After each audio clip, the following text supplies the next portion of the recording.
Bogard scot-free in every sense of the word. I keep my hands clean, sanitized. I've been analyzed the streets, found a way. Now I charge you find his feet. Moutier, the lifestyle blinding me. Gotta be an angle here. It's all geometry.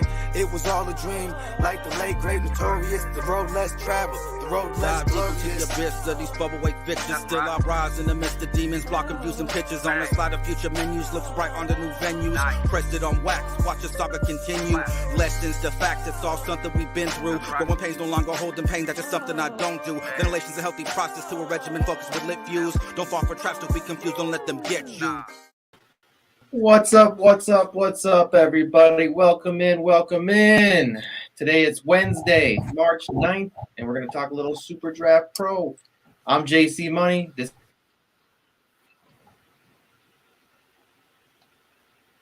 Oh.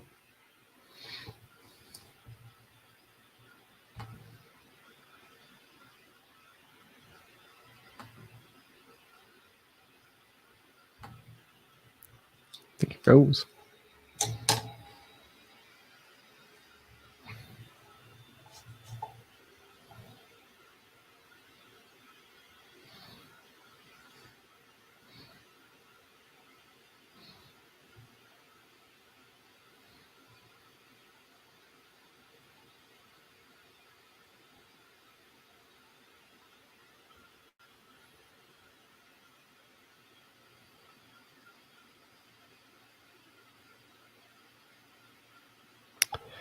So, looks like JC Money's internet fell off. So, we'll get into it a little bit. We got the NBA from yesterday. So, we got studs, duds, dart throws.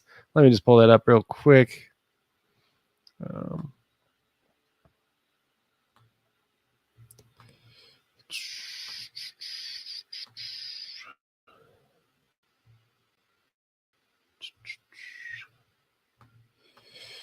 Oh, where's the zoom at?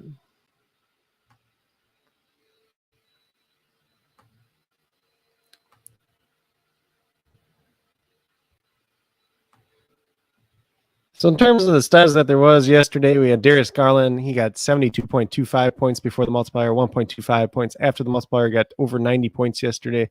He's a guy that I was very high on yesterday to start off with. Then we had Andre Drummond, 50 points before the multiplier, 1.65 with the he had the 1.65 multiplier, ended up at 82.5 points. So he was very, very good yesterday. That's somebody I said to keep an eye out on, especially on that center position. Then we had Kyrie Irving. He got to 70.25. Kind of really hurt if you played Kevin Durant yesterday. Kyrie Irving was the one that we really needed. Fortunately, did not have a lot of exposure to him. He added 84.3 points after the multiplier. Then Evan Mobley, who we talked about quite a bit as well. He had 61 points before the multiplier, 1.35 multiplier, and got to 82.35. In terms of the duds from yesterday, really just two bad ones there. Jonas Valanciunas, he was at 1.25. I believe he had like 12 points. I did not put that in there for whatever reason. And then we had Kevin Durant at 23.75. He had a 1x multiplier, so obviously he got 23.75. So those are the two guys that really didn't pay off yesterday. In terms of the dart throws, we had Bruce Brown. He got 40.5 points, 1.85 multiplier, got 74.93 points. And then Goga Batazzi coming out of nowhere, 36.75 points. He had a 1.85 multiplier. He got to 67.99 points, so he was pretty decent there. And then a couple of New Orleans Pelicans that were kind of backups in the blowout. So we had Willie Hernan Gomez, 30.25 points, 1.85 multiplier. He got to 55.96. So he was a decent play yesterday if you would have played him. I don't think anybody played him. Same thing with Jose Alvarado below him. Got to 29.75. And he was a 2x multiplier, so he ended up with 59.5 points overall yesterday. So that was kind of a little bit of what happened yesterday. Kind of a hit or miss day overall. In terms of what we're looking at today, we've got the guards in place. So we have Luka Doncic. He's a 1x. Don't need to say too much about Luka. Obviously, you can play him at forward as well. Same thing with DeJounte Murray at 1.05. A lot of these names are pretty similar. There's not too many new stories for them. DeMar DeRozan at 1.15. Obviously, you can play him at guard. You can play him at forward. Nikolai Vucevic may or may not play tonight. That's something to keep in mind, though, too. Could help out DeMar DeRozan and Zach LaVine just a little bit. Shai Gilgeous-Alexander, 1.15. Pretty much him and nobody else in the Thunder team at this point in time. They are missing Trey Mann as well tonight. So then we have De'Aaron Fox at 1.25. He's going to look pretty good. Domantas Sabonis is suspended for tonight's game, so he obviously will not be there. Then we have CJ McCollum at 1.25. There's no Brandon Ingram once again tonight. Should have another pretty good game out of CJ McCollum. Then we had Terry Rozier at 1.3. This is a quote-unquote revenge game for him since he's playing against his former team and the Celtics. And then we get down to RJ Barrett, 1.35. He's been playing pretty reasonably well as of late. You can play him at guard. You can play him at forward as well. Same thing with Cade Cunningham, 1.4. You have the high upside there. You can play him at guard. You can play him at forward. Then we go down to Reggie Jackson, 1.5. I know the last night was not the best for him, but hopefully he bounces back tonight. And then Kevin Porter with 1.5. You can play him at guard. You can play him at forward. A little bit of boom bust there, but a little bit upside as well. Then we have Bogdanovich, who's been playing lights out as a late 1.55. His multiplier is not moving by any means. Alec Burks, if you want to look at him or Emmanuel quickly there at 1.65, you can take a look there. They're both playing sizable minutes at this point in time. When we get down to the high or the dark throws and the high multipliers, so I, for whatever reason, wrote down Brian Williams. It's actually Brandon Williams for the Portland Trailblazers. Anthony Simons is not playing once again tonight, so he's a 1.8 multiplier. Saw him get over 100 points after the multiplier last time out, so definitely somebody in play. Malik Beasley at 1.8. If some of these guys don't end up playing tonight for the Timberwolves team, he could be in play. Reggie Bullock, he's a 2x multiplier. This is a revenge game for him against the Knicks too as well, so we'll see. Maybe that's something there. Josh Richardson, I did have down early in the day when we didn't know if Devin Vassell and Lonnie Walker were going to play, but they are both playing. So Josh Richardson's probably not somebody you should be interested in at this point in time. Then we move down to the forwards in play. So we have Giannis. Don't need to say too much there at a 1x multiplier. LeBron James, a 1x multiplier as well. And he's already been ruled in for tonight. Domantas Sabonis, please ignore because he is not playing tonight. He's suspended. Julius Randle coming off a big game at 1.15. Definitely somebody you can look at. Jason Tatum, same way, 1.15. Pascal Siakam, 1.15. Somebody you can take a look at. Kind of been a little bit more inconsistent as of late. Kyle Kuzma and Kristaps Porzingis both there at 1.25. Both play on the same team, obviously. Maybe hurt each other just a little bit more, but Kristaps played reasonably well his first game. Kyle Kuzma's been playing pretty well for a while now. Chris Middleton at 1.35 looks all right. Scotty Barnes, 1.45. Probably look a little bit better if Fred VanVleet wasn't playing today, but it looks like Fred VanVleet is going to play today. And then we have Mikal Bridges at 1.65. There is a little bit upside there with him, but there's also some downside as well. In terms of the dark throws and high multipliers at the forward position, we got Marvin Bagley, 1.75. There is no Isaiah Stewart tonight, so we're going to see some Marvin Bagley. We're going to see some Kelly Olynyk. If you want to take a shot on Kelly Olynyk at 1.8, you can definitely do that as well. Povashevsky for the Oklahoma City Thunder, 1.75. Looks pretty good tonight. They obviously have a ton of guys without injuries. He might find his way into that starting lineup once again tonight. Then Carmelo Anthony, 1.75. Probably going to play some small ball center once again tonight, so he could look pretty good as well. Then we have Jay Crowder at 1.8. You know, Devin Booker back tonight might hurt him just a little bit, but it's somebody that you could put in there if you want some defensive stats, a couple threes, and he pays off that, right? Jaden McDaniels, 1.85. Some of these guys end up missing for the Timberwolves tonight. He could be in play. Tristan Thompson at 2x. If Nikolai Vucevic does end up missing once again, Tristan Thompson could be in play at 2x.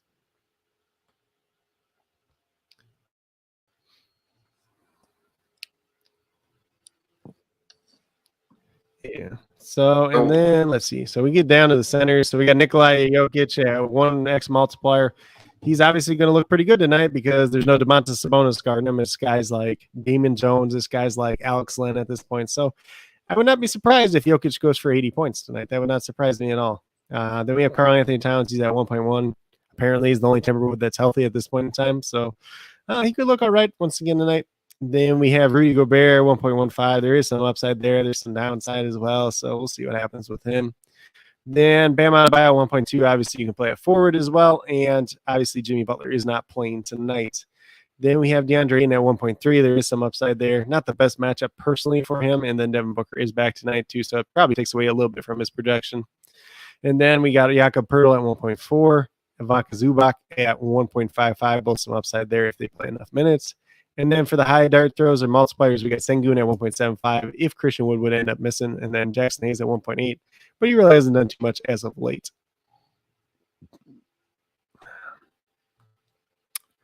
But from there, I'm going to go over to the injuries in play, so I'm going to refresh this page real quick.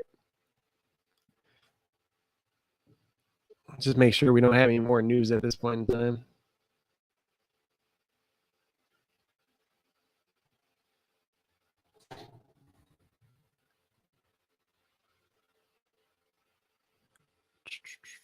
Okay. So for the Chicago Bulls, we have Lonzo Ball, Alex Caruso, Patrick Williams still out, and then Nikolai Vucevic is questionable to play. For Detroit, we have Killian Hayes, Frank Jackson, and Isaiah Stewart out tonight. I'm not sure if Saban Lee is back up with the main squad Pistons or not. If he is, he could get some run off the bench. Otherwise, we're probably looking at like a Rodney McGruder or something like that. Get a little bit of a bench run behind Corey Joseph. If you really want to take a dart throw on Corey Joseph, I guess you could do it. Might see a little bit of Cade Cunningham more at that point guard when Corey Joseph's not out there as well. So maybe Hamidou Diallo is a guy that pops up a little bit more tonight. Then for the Boston Celtics, we're without Aaron Nesmith. Then for the Charlotte Hornets, they're without James Bouknight, Gordon Hayward, and Jalen McDaniels once again.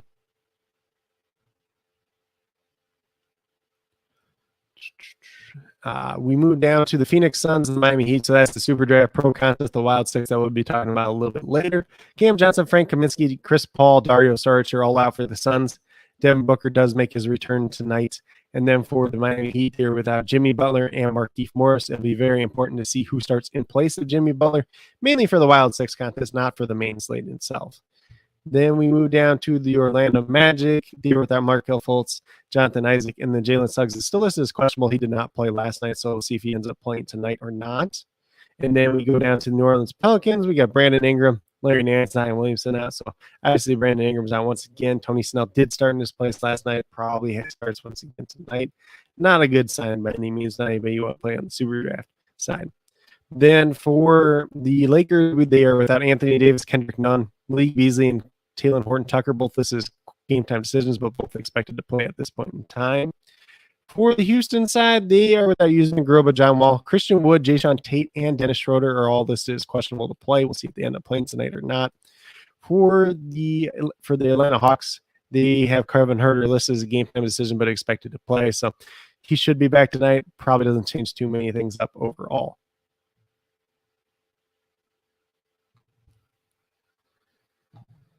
For the Milwaukee Bucks, they're without George Hill, Brook Lopez, Pat Connaughton, and then Lendell Wigginton is doubtful to play tonight.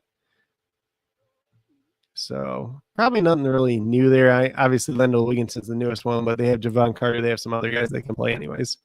Then for the Thunder, Derek Favors, Josh Giddey, Trey Mann, Jerome Robinson, Earl, and Kenrich Williams are all out tonight. Obviously, we talked yesterday, Ty Jerome, Lou Dort, and Mike Muscala are all listed as out for the season as well. So the Thunder don't have a lot of depth at this point in time. They do have Povashevsky projected to start. We don't know if that's the case or not. For the Timberwolves, Patrick Beverly, Anthony Edwards, Torian Prince, D'Angelo Russell, and Jared Vanderbilt all listed as questionable to play. So quite a few guys there. Jalen Noel listed as a game time decision, but expected to play. McKinley Wright is listed as a game time decision. He probably doesn't end up playing either way, though. For the New York Knicks, Quentin Grimes, Nerlens Noel, Cam Reddish, Derrick Rose, Obi Toppin are all out. And then Mitchell Robinson listed as questionable to play with an illness tonight. For the Dallas Mavericks, Marquise Chris, Tim Hardaway Jr., Frank Ntilikina, Teo Penson are all out. And then Jalen Brunson is expected to make his return once again tonight. For the Toronto Raptors, they're without OG Anunoby and Malachi Flynn. David Johnson is questionable, but it's not really in the rotation either way. For Fred VanVleet, he should be back tonight, so that's going to be a little bit of a difference there for Toronto. For some reason, he doesn't end up playing Scotty Barnes. Gary Trent would look a lot better tonight. For the Spurs, they're without Ketta Bates, Deontay Kayuk, and Romeo Langford. So not any big names there. A little bit of depth, but nothing crazy overall. Not anything that's going to change anything from a super draft perspective. For the Denver Nuggets, they're without Cam Murray and Michael Porter once again. Bones Highland and Will Barton are both questionable to play. Will Barton did miss the last game out. Zeke Najee's game time decision, but expected to play. For the Kings, they are without Terrence Davis, Rashawn Holmes, Domantas Sabonis, and then they have Jeremy Lamb, Mo Harkless, both listed as questionable to play. Both didn't play the last time out. For Portland Trailblazers, we got Eric Bledsoe, Damian Lillard, Didi Lozana, Joseph Nurkic, Anthony Simons, and Justice Winslow all out once again. So the biggest one there was just Anthony Simons being out once again for tonight's game. So Brandon Williams is in play.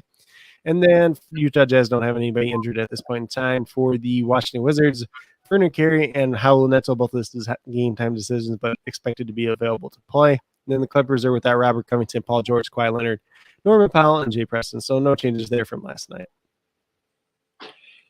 I think my shit's working now. Jesus. Okay. Cool. Yeah, dude, I even plugged in. I was plugged in, and it wouldn't even, I don't even know what's going on with the internet here. It's so bad. It's so bad. Yeah. Unbelievably bad. But yeah. It's that cold. Dude, this is that cold of Minnesota. No, it's just Probably some. It ain't even that cold probably today either. no, it's like in the 20s, but it's not cold enough to where the internet should be bad. That shouldn't be affecting the internet. Yeah. It's just Let's see the what we got internet here. It looks like Like I feel the wiring in the building is cold. Anyways, where are we at? we're ready to build some lineups. If Yeah, you're since ready. I rudely interrupted you with the internet. Yeah, being so shitty. Jason Tate and Christian Wood are both out tonight. Jared Vanderbilt will not play tonight. Patrick Beverly will not play tonight either now. D'Angelo Russell is available to play. Anthony Edwards will play. Yeah, okay. So that's what we got there. So we'll have to see what Kenyon Martin Jr.'s multiplier is because he might end up starting tonight for Houston. Martin. All right.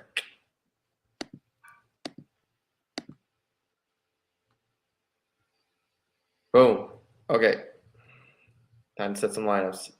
See how slow this is. Look how slow it is. Yep. For me, just sharing. It's crazy. That's crazy. Yeah. Mine was doing that too, though. So. All right. Anyways, let's get into it. So looks like we got let's do basketball first. Yeah. Main slate. No, we have to.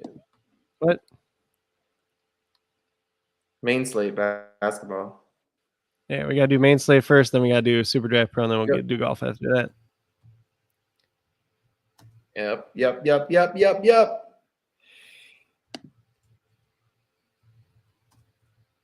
All right, let's get into it. Bam. Dollar lineups. Got $3 lineups. Yep. I'm just posting all this stuff real quick about these injuries.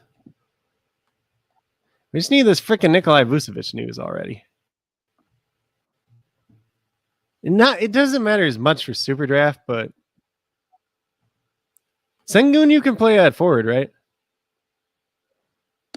Let's see. On SuperDraft, right? Or just center? I'm looking. I can't remember.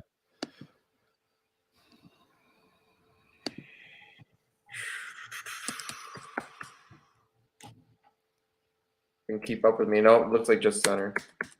Just center? Yeah.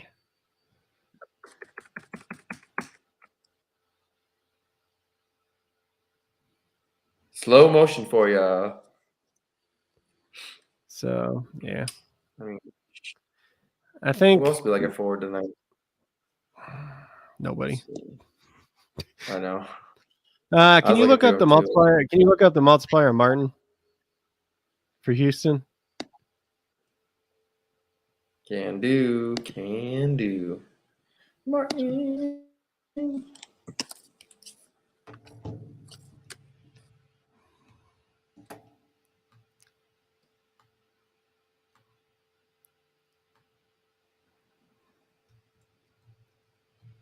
1.85. Kenyon Martin. Yeah, Kenyon Martin Jr. His daddy was the #1 overall pick.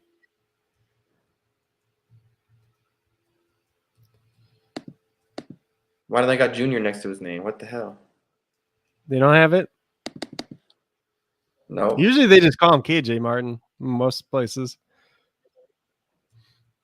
Definitely says Kenyon. Yeah. Well, it's Kenyon Martin Jr., but most places just call him KJ. Dang, this is slow today, bro. Slow rolling. I do not like it. Rise. It makes me a little upset. Okay, so where are you at right now? I mean, let's start this from scratch. You had to start from scratch. Too late now, sucker. You just kept over there. I mean, I like McCollum. Yeah, McCollum's easy tonight. Yeah, I mean, there's a lot of guards that you can play tonight. That's for sure. I like Fox too. So let me see this real quick. I'm just putting Sengun in my stuff.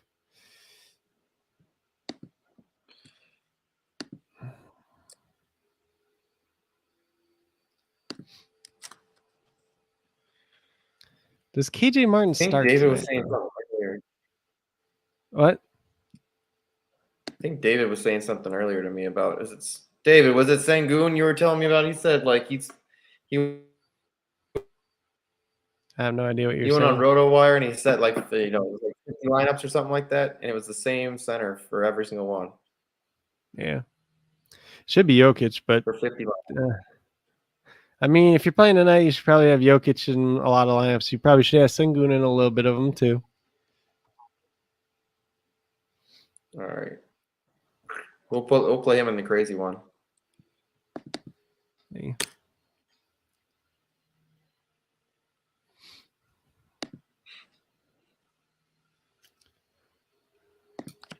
Let's see what they've got forward. I mean, we can play Giannis probably. I mean, LeBron probably. Yeah, you can play Giannis, LeBron, Luka. You don't play Luka at guard tonight. There's too many guards. You can play him at forward. Oh, you can play DeRozan. You can play. There's a lot of options.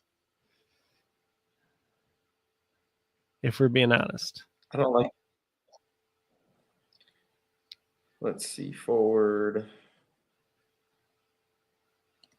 I just don't like some of the. I mean, What? Poku. I mean, he's okay. He did well last night. He's probably going to start with the multiplier.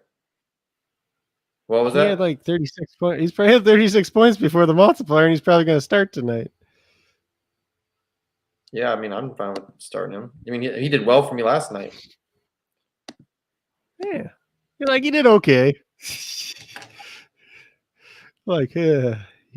You're so hard to please sometimes. Who, me? Yeah. Yes, you. The dude didn't have 60 points, so he sucked.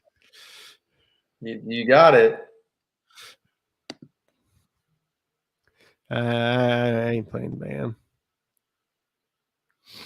Yeah, I'm not either. Just looking. I might play Tatum. I'm trying to see how much Sengun is on FanDuel. I don't know. I feel like forward tonight you play two safe guys, and then you play the guy with a little bit higher multiplier. That's about it. DeMar. He's just such a safe play. Who? Yeah. And I don't know. I don't think Vucevic plays tonight. So, but if you're playing DeRozan, you got to play him at forward because there's already too many good guards, anyways.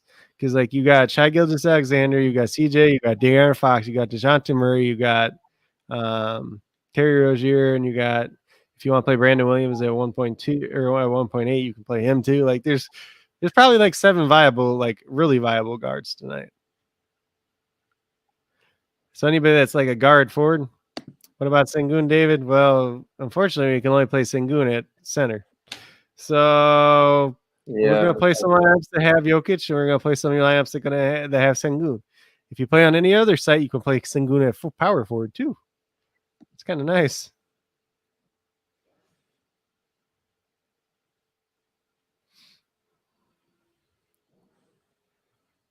I think we play Rozier in here too. Let's see. Yeah, just play him. Call it good. Then move to the next one. Move on to the next one. So McCollum, Fox, Rozier at guard. And then Giannis, DeRozan, Tatum at forward, then Jokic at center. Yep. Ooh, Kenyon Martin Jr. I got money to spend now. I'm just getting excited over FanDuel here too. While you're taking 5 years to load. Oh, my computer apparently decided it doesn't want to be good. I need a new computer. Big time. Big time. Give this man a computer.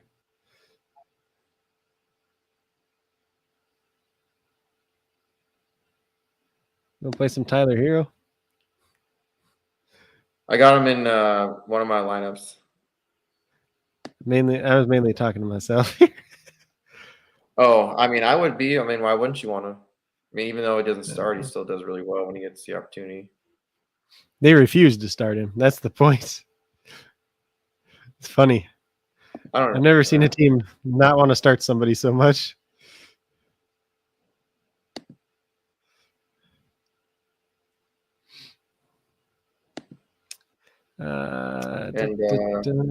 Come on, load. There you go. So this is like my initial look here. This is the first one I set up. So McCollum, Hero, Rozier, Luka, Giannis, LeBron, and then Jokic. Look at all those high multipliers. Lots of 1Xers. I can't remember what I was just doing. It's fine with me. Especially if they all go off and hit 70, then you're just like, all right, that was okay. What the heck? All right, let's get a crazy lineup here. I think FanDuel just broke.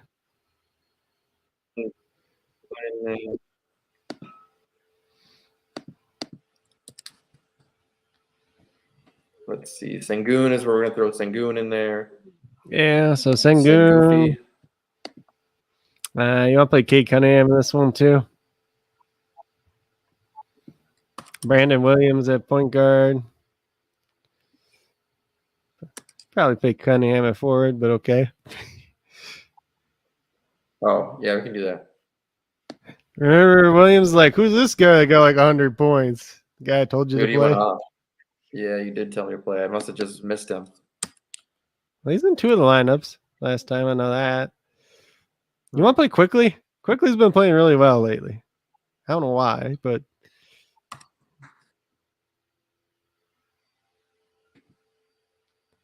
Quickly. Not so quickly. I got him. Not so quickly. 1.65. Did you play Poku yet? Not yet, but he'll get in here. He's like our mascot. I mean, he's been doing good. He is good. I know he is. And we're probably gonna do another lineup with some risky guys and some like higher ups, or then some like safety. Let me see what my phone tells me. There's some more crap. Something else happened.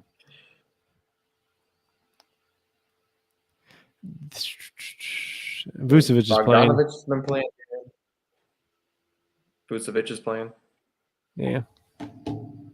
Bogdanovich has been awesome, man. I know he is. Even if they hate me. They're playing against the Bucks. Playing against the Pistons. No, this is Milwaukee. Yeah, Hawks. Sorry.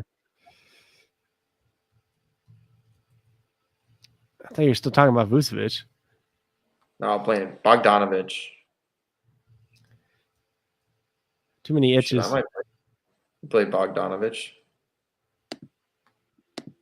Yeah.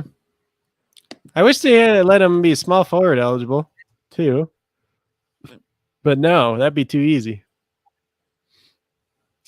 So Bulls starters. Let's see. We got Bulls and Celtics starters and Hornets starters. So Bulls starting DeSamu, Zach LaVine, Javonte Green, DeMar DeRozan, Nikolai Vucevic. And then Boston starting Marcus Smart, Jaylen Brown, Jason Tatum, Al Horford, Robert Williams.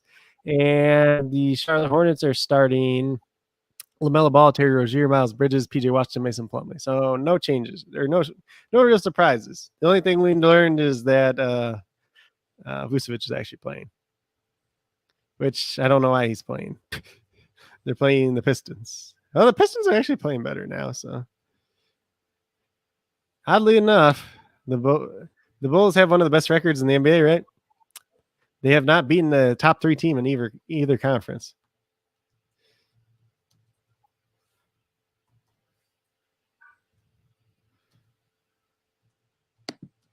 Bogdanovich night? Nope. Yeah, Bogdan's been doing pretty good. Yeah, because Let's, Tree Train forgot how to shoot again. Still keeps trying to shoot, but he can't make anything. I don't know. Who else should we throw in here as a dart throw guy? Where are you at so far? Throw Bridges in here. Yeah. Yeah, so I'm thinking too. Yeah. I'd rather just play Crowder at this point. Let's see. Let me make this bigger. So you just play one of the Pistons guys, probably. So you play Marvin. So here's the thing. I think everybody's gonna play Marvin Bagley tonight. So I think like there's an advantage to playing Kelly Olynyk just because everybody's playing that Marvin Bagley. Lunch lady? Yeah, look at this. You aren't playing that lineup, are you? Yeah. Well, we play a couple crazy lineups every night just in case. So Isaiah Stewart's not playing tonight. Bagley came in and played well off the bench, and he got all the minutes because of that. But Olynyk's starting probably. Unless Bagley starts. If Bagley starts, then we'll play Bagley. But I think there's an advantage to playing Kelly Olynyk just because everybody else is going to play Bagley because they're chasing the last game. That's where the leverage is. He just needs minutes. He's a good fantasy point per minute producer, but he hasn't played very big minutes this year yet. He's healthy now. That's the only thing that worries me about it. I ain't worried. If he hits that, over 20 minutes, he's all right. Yeah. You can get 28. You think he's going to get 28? He could. I don't see where he's done that recently. Because Stewart's been playing every game. Like, he can't do it when Isaiah Stewart's playing. It's impossible. Because he's coming off the bench.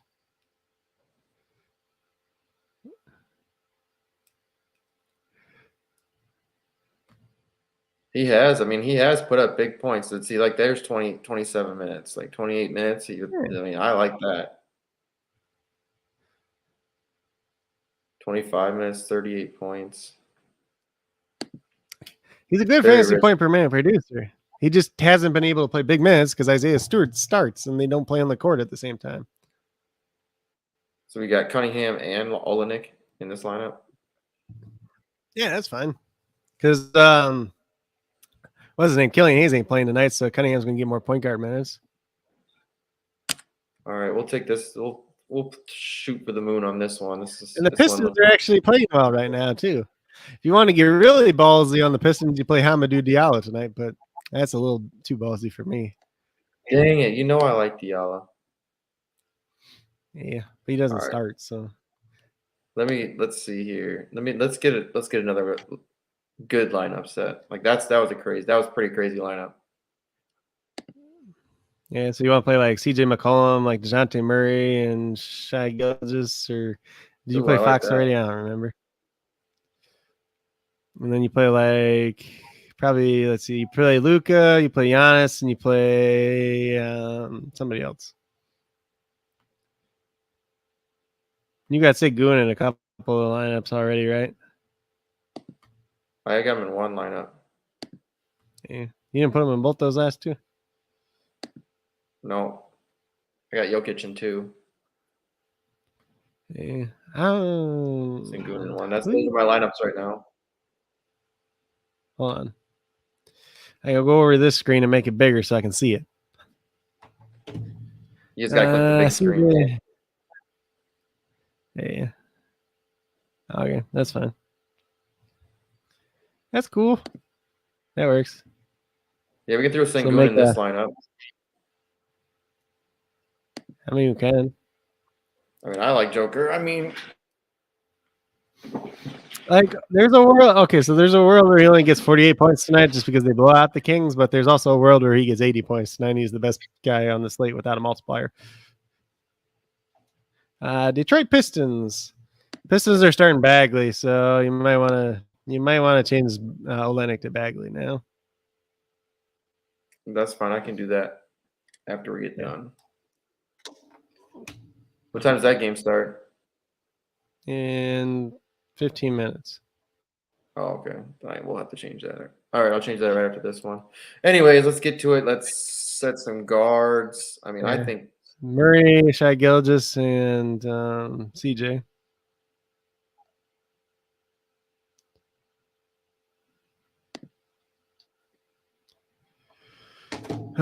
So now we have to play Bagley.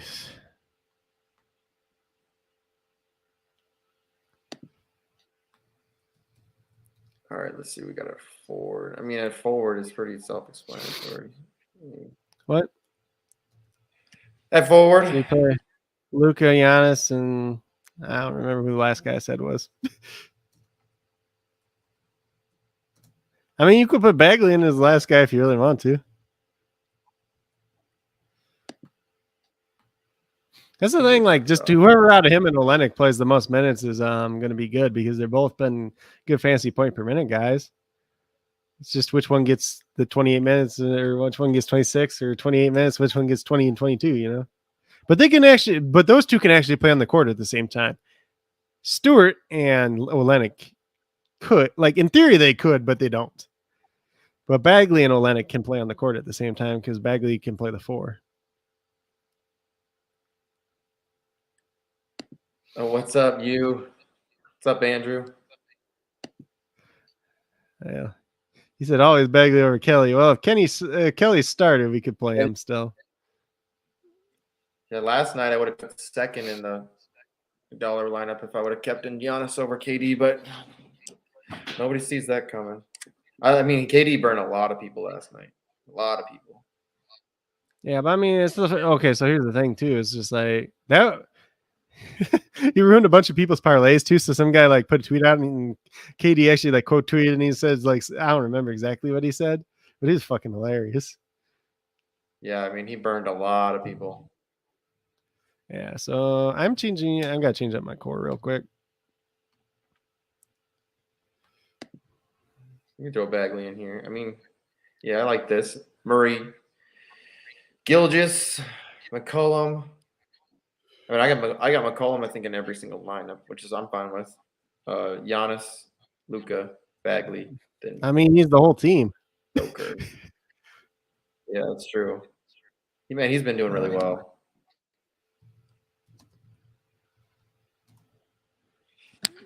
So yeah.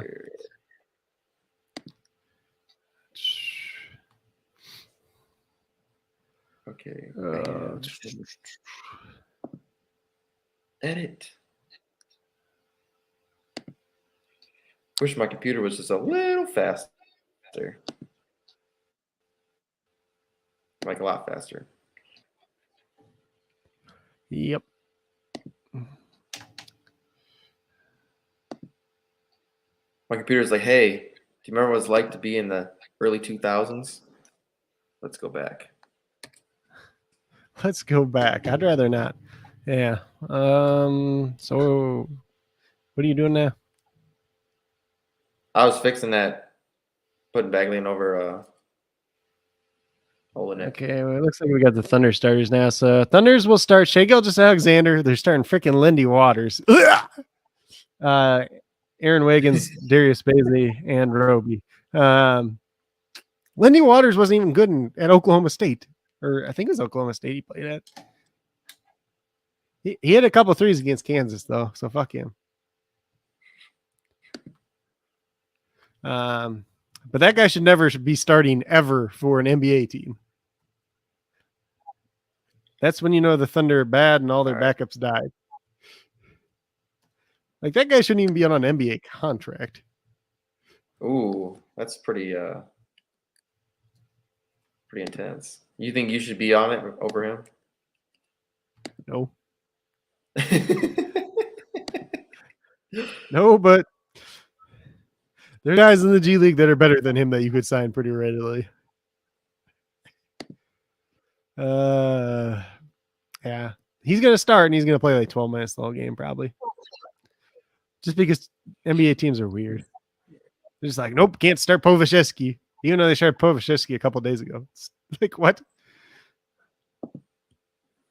All right. We got time. We can set another one if we want to.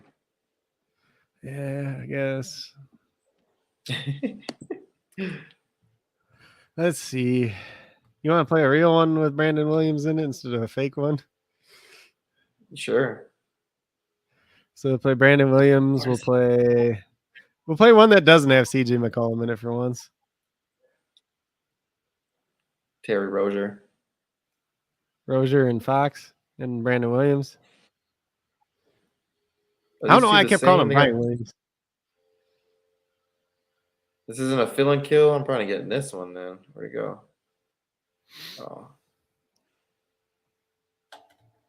Less people in this one. Damn. Josh Primo is out on Wednesday due to an illness. Probably doesn't matter, but okay. Should have just been filling lineups in this one, not the other one. Shit. Well, you done goofed. Shit. Jalen Brunson will play tonight, which we pretty much knew. Shit. That's all right.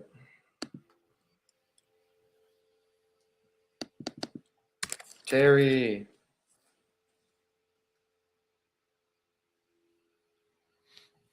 Let's see All what right, we who got else do now. we want to play a guard? I told you De'Aaron Fox. Yeah. Or Fox. I like Fox. we don't play Fox and we just play Harrison Barnes at forward. We could do that too. I thought about Barnes too. Because there's no Sabonis tonight. I like Fox though. Yeah, well, we got Fox in other lineups too. So True. I think we got more Rozier than Fox though. Let's see. you want to play a D'Lo?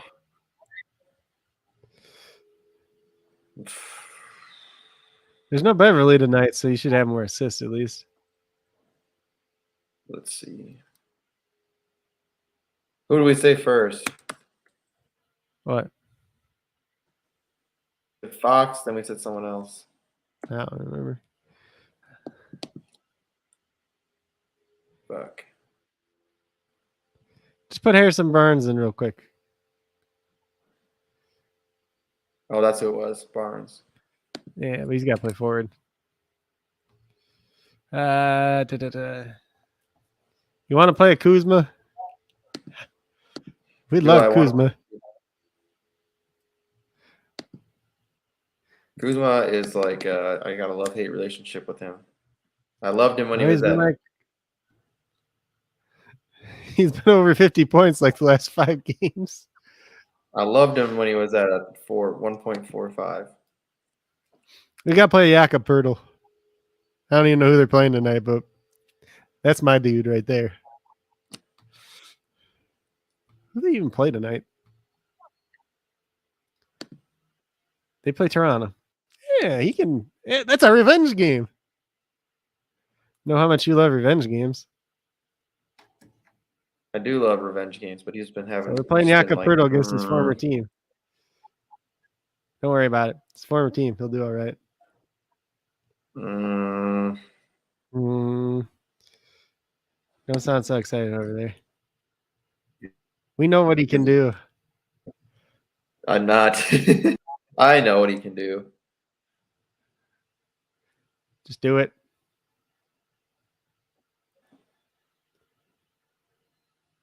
I put him in there. I put him in.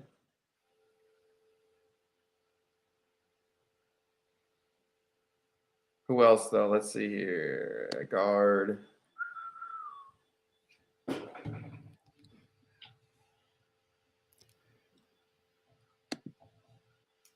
Let's see. What we got now?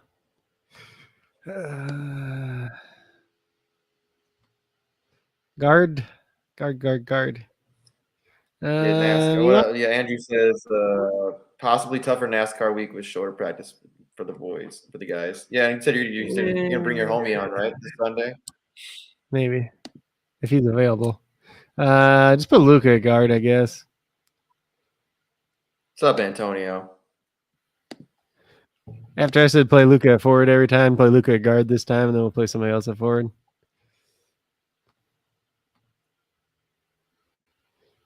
You want to play? You want to get one LeBron share just in case? I got LeBron in one, but I actually like LeBron tonight.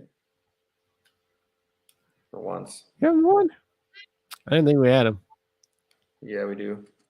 I had him Screw in it. We'll my put, lineup. screw it. I mean, I Put like Chris this Middleton in there. Middleton over who? Over LeBron. Bagley over who? For what? If you're asking about NASCAR, or, Dave, if you're asking about NASCAR Fantasy Live, it's Bagley over Kelly Olynyk. Bagley is starting tonight. Just tell me the lineups for the Phoenix and the Miami game.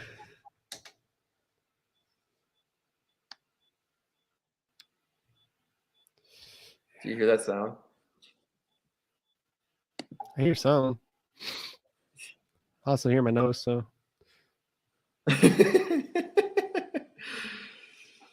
What? Oh yeah, Bagley over Olenek. I think that's what we were saying earlier. Yeah.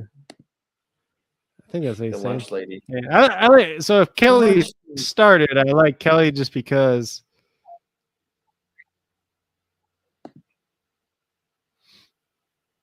You know, I still like the idea of just putting Kelly Olynyk in like one lineup, just because like Bagley could get in foul trouble or like anything can happen. You know, Anything is possible. if you put your mind to it. All right. Okay. I can't even remember what I bet on. Is that bad? What? Prize What I picks? bet on tonight? Terry Rozier, points plus rebounds plus assists. RJ Barrett over assist. RJ Barrett over assist was like 3.5. He's like smashed that lately. Another weird one you can actually bet on is Dorian Finney-Smith over 1.5 assists. He's had 2 of the past 6 games. I bet on Jay Crowder fantasy points over 23 because that seems super low. Like even if he has a bad game, he's still probably last 5.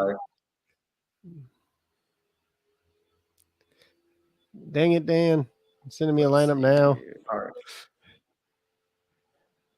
All right, let's see then. Let's talk about the pro contest tonight. It's at 7:30 Eastern. So did I set it for all of them or just for one? Let's see. Look at all the entries I have for golf. Let's go. How many? 7. One of them is for a contest, for a coin contest. I'll have to show you some shit. We can now start creating our own contests, but we have to like go through Eric.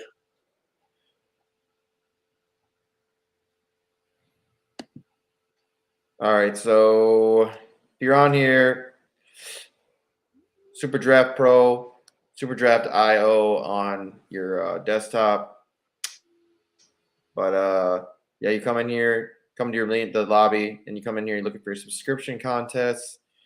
Down here in subscription, there will be, let's see, so it'll be NBA here and then PGAs for tomorrow. I've already got my, let's see, Elite one set, so we might as well just go in here in the premium and set one. Yep. So the biggest thing we need to know is just who ends up starting for these two teams, but we can kind of talk about the pro contest otherwise. Yeah. Because there is so there is a world where Cameron Payne doesn't start and Booker starts at point guard, Landry Shamet still starts. It's not a very smart world, but there is a world that happens. It did happen before, but that's because Payne was coming back from injury too. So, and then there is a world where, so Miami, essentially we know they're starting Kyle Lowry, Duncan Robinson, PJ Tucker, and Bam Adebayo. Who starts in Jimmy Butler's place is the big question, whether it's Max Strus, Caleb Martin. There is a weird world there where Victor Oladipo ends up starting, which wouldn't make a lot of sense since he's on like a 15, 60 minute per game restriction, because by the time you play him the first 6 minutes rotation, then you only got like 10 more minutes of the game you can actually play him. So who knows?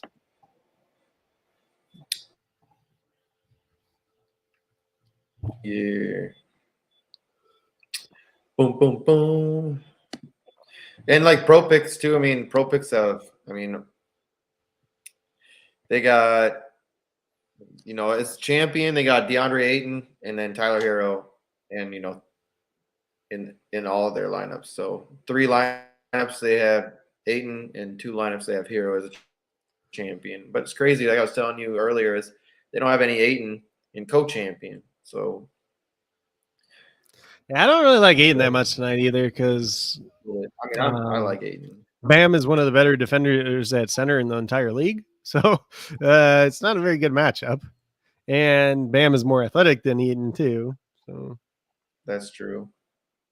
I guess they do have it's a tough match. They won co-champion. Yeah. Yeah. Technically, I'm playing both of them technically, but I'm just playing them in the flex spots. I got that Hero in the champion spot though. I can be I got your hero, baby. Too. And then they got McCall Bridges, Booker, I don't even like Caleb Bridges Martin. Tonight. Bridges has to go off. They got Cameron Payne in there though, and every single one. For what? What was that? For what? Just regular flex spot? They just have Cameron Payne. Yeah. Yeah, he's worth having in a regular flex spot. I don't think he's worth playing as a co or a champ at this point. Oh, Crowder? No, Payne. Yeah, but what about Payne? Oh. We're just talking about Payne. That's what I'm talking about. Yeah. They got Payne and Crowder in there. Yeah.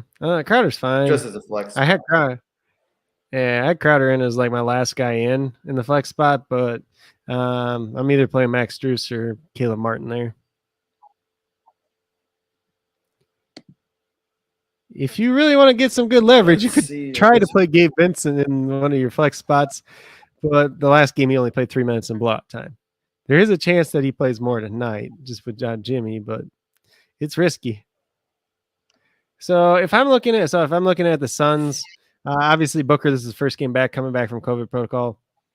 I think he'll be fine. I put him down for 36 minutes. He might play less than that. I am projected for 46 points, which is the second most. So technically Caleb Martin I projected for 22, which at his multiplier makes him the most, but I don't trust it. So, but I also have him at 28 minutes. If he doesn't start, if Strus starts, then I like Strus better. So I think I might do one with Martin in there as just the co-champion, just because. Yeah. I mean, so if I was somebody that's playing Martin tonight,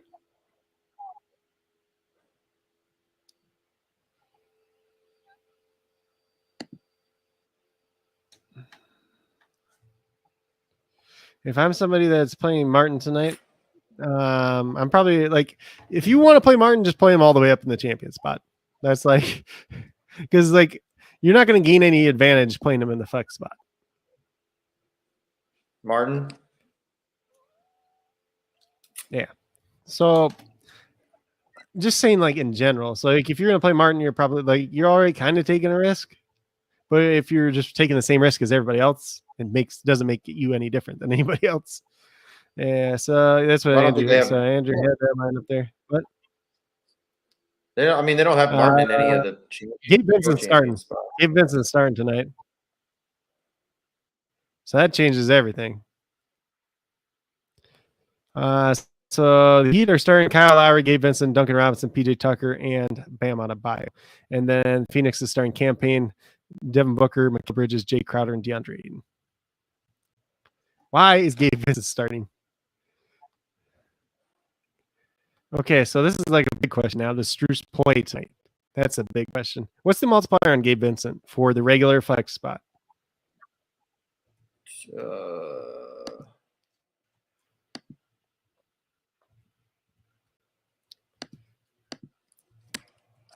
2.3. I'm probably just gonna play him in my last spot. Yeah, I'm looking at this. So this is this is one day. Okay, so this is something that could be a trap too. He could just start and play 16 minutes too. Yeah. We don't know exactly what they're gonna do. I don't know. I don't know if Lowry and Vincent have started a game together yet this year. And obviously they haven't started a game together where Victor Oladipo was active.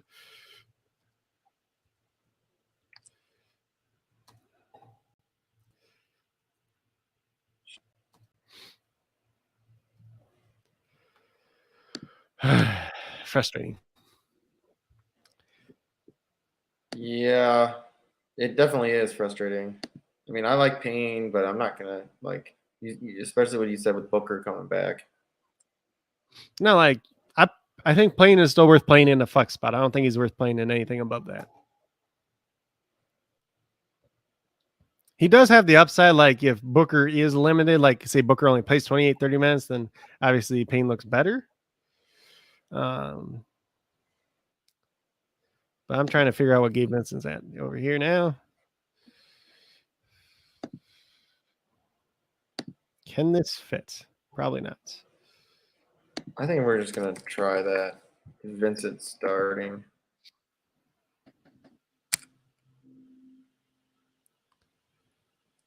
Yeah, this doesn't fit. But I know my other. Let's see. So Max Strus, I'm just trying to figure out on DraftKings too, like, because Max Strus cannot. This is ugly.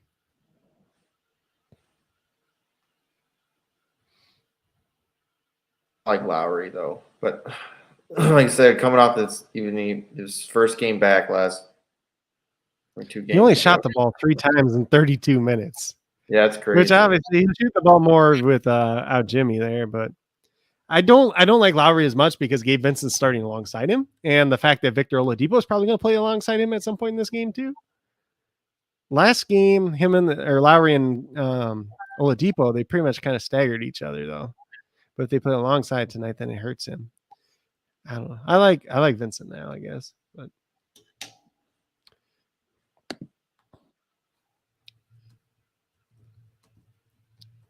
I don't want to play Bam at all, but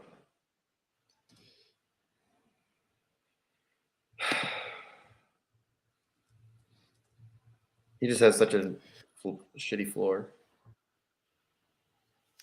But Jimmy's not playing. That's true. Like, okay. There's a distinct way to gain an advantage on this slate if you don't want to play Bam Adebayo, but it's also like you're hedging so much. So like if you don't play Bam Adebayo and you play Kyle Lowry, you could do that in theory because everybody else is going to play Bam Adebayo because Jimmy's not playing. But you're also hedging your bets a lot on Bam Adebayo not performing well tonight. So you can do it. It's just extremely risky. You like Crowder over Bridges or Bridges over Crowder? I'd rather play Crowder because Bridges ain't playing well lately.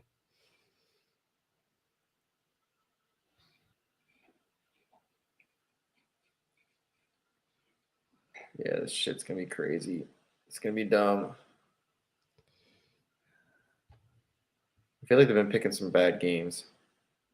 It's not even like a bad game. This is actually a good game. It's just Jimmy's not playing tonight, obviously. This is actually a good game for Wild Six, honestly. It's a lot better than like Lakers and Dallas. Yeah, I agree. Where you got LeBron, Luka, and then you just got to pick your poison on the rest of the guys. I guess we'll just roll with this. Hero, Booker, Vincent, Payne, Bam, Crowder. Is what it is. Call it like it is.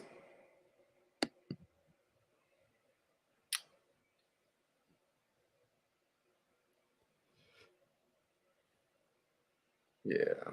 I'm excited more about golf. I'll tell you that much. Players. The players. Yeah.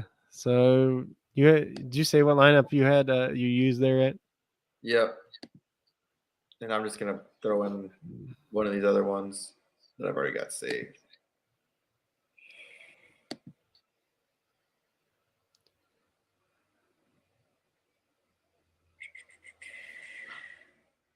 I'm doing it, dude. What? Martin. You're not playing Bam? I am. Bam's in there. What are you doing then?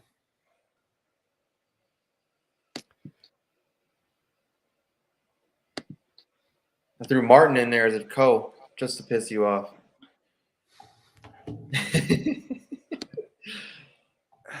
He's super risky now. I mean, like if he started, he wouldn't look bad, but now like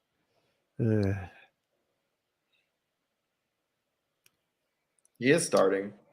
no, he's not. You said Martin was, He's not starting. I think you said Martin was starting. No, Gabe Vincent's starting. Oh, Vincent's starting. That's right. That's why I'm playing Gabe Vincent. But like it could be a trap too. Dang it. You know who's gonna have the random good game tonight? Freaking PJ Tucker. Because he'll play like 30 minutes instead of 26 or something and actually do something for once. I'm doing it then. He's going in there. Yeah, put him in over Crowder then. Over Crowder. Yeah. I put him in over Martin. We'll put Payne in then.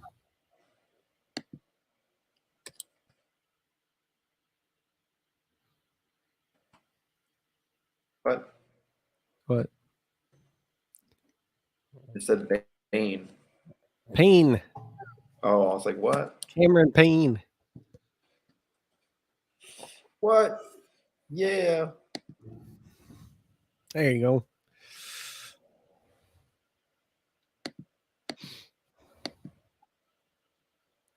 I wonder, there's probably a case to be made to put Bam at champ too, but I didn't do it. That'd probably be the winning lineup. Bam and champion, here at co-champion, and then Booker, Payne, something. I'll do that right here.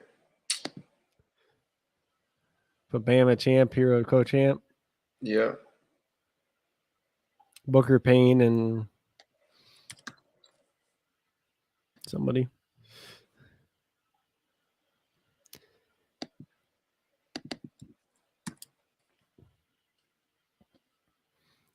Is this the game Duncan Robinson actually does something? Probably not.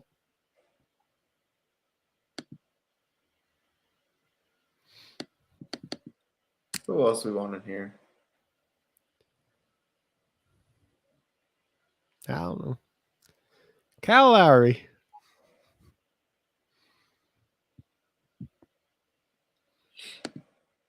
Screw it. I wonder how many people are actually going to play Lowry tonight. Let's see what happens.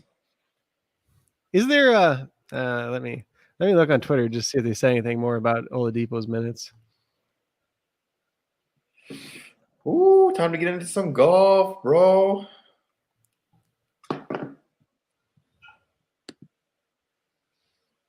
Let's see.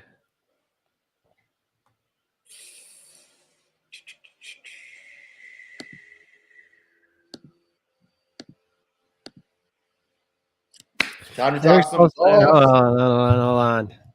Spolstra was asked before the game whether there's any change to Victor Oladipo's minutes restriction of 15 minutes tonight. Nope, same. I'm going to give him the same answer for a while. So he's stuck on 15 minutes once again tonight. Yeah, that's what I saw earlier. Well, there wasn't an actual update. You know what I mean?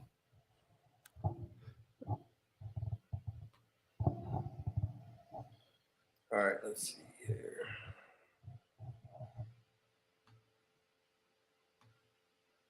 Okay, let's talk some golf. Let's get into golf. Oh, so do you have the thing up? Yep. Okay. What do you want to talk first? Do you want to talk players, or do you want to talk? I'll do the top 10s from the last 4 years. Which what? Oh, just saying history. Yeah. So top 10. So last year, Justin Thomas won. Lee Westwood got second. Bryson was third. I got Brian Harmon, Paul Casey, Taylor Gooch, Corey Connors, Shane Lowry, Daniel Berger, Matthew Fitzpatrick, Sergio Garcia, Charles Howe III, Siwoo Kim, Jason Kokrak, Victor Perez, and John Rahm. And some of these have more than 10 because people tied for like 9th or 10th place, and there's a bunch of them that tied. So I leave everybody there. Back in 2020, this event actually ended up getting canceled part of the way through because of COVID. So these are kind of like unofficial results. So take that with a grain of salt, however you like. So Hideki Matsuyama was first. He was in first place when it got canceled. Harris English was second. Bazuda Hoot was third. We have Siwoo Kim, Mark Leishman, Patrick Cantley, Graham McDowell, who actually did well last week. Daniel Berger, Webb Simpson, Jason Duffner, Rory Sabatini, who withdrew last week. I don't know. Do you know why he withdrew last week? Yeah, I'm not sure. I don't know. I don't know if he's playing this week. Scotty Scheffler, Keith Mitchell, Jim Herman, who I've never even heard of before this, Cam Champ, who's played like crap lately, Nate Lashley, Corey Connors, Rafael Barrel, Cabrera Bello, Victor Hovland, Colin Morikawa.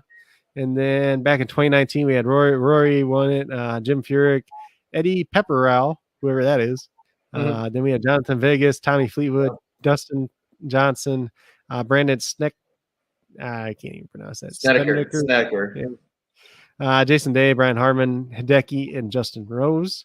And then back in 2018, Webb Simpson ended up winning. Shoffley was second. Then we had Charles Schwartzel, Jimmy Walker, Jason Day, Jason Duffner, Keegan Bradley, Tommy Fleetwood, Danny Lee, and Harold Varner, the third. So, yeah, that's kind of the last 4 years worth of stuff. Keep in mind, one of those years wasn't like a real full tournament because COVID. In terms of what I got here, so I got kind of my list here. So we got Justin Thomas. He's a 1X. He's playing well. He obviously won last year, so he's a decent play. He's just got a low multiplier. Patrick Cantley is playing well. He's got decent course history. John Rahm. Like, you don't really need to say too much there. Number one player in the world right now. For now, I mean, if Colin Morikawa finishes so many places higher than him today or this week, he'll actually pass him. So if Hideki wins this, he'll have probably the best resume in the last year. So Hideki's got really good course history. He's at 1.05 here, but he is dealing with a neck injury that's been bothering the crap out of him, supposedly. So he's a very risky play. It's just the narrative. The narrative is crazy. Like he won the Masters. He won the Zozo. He won.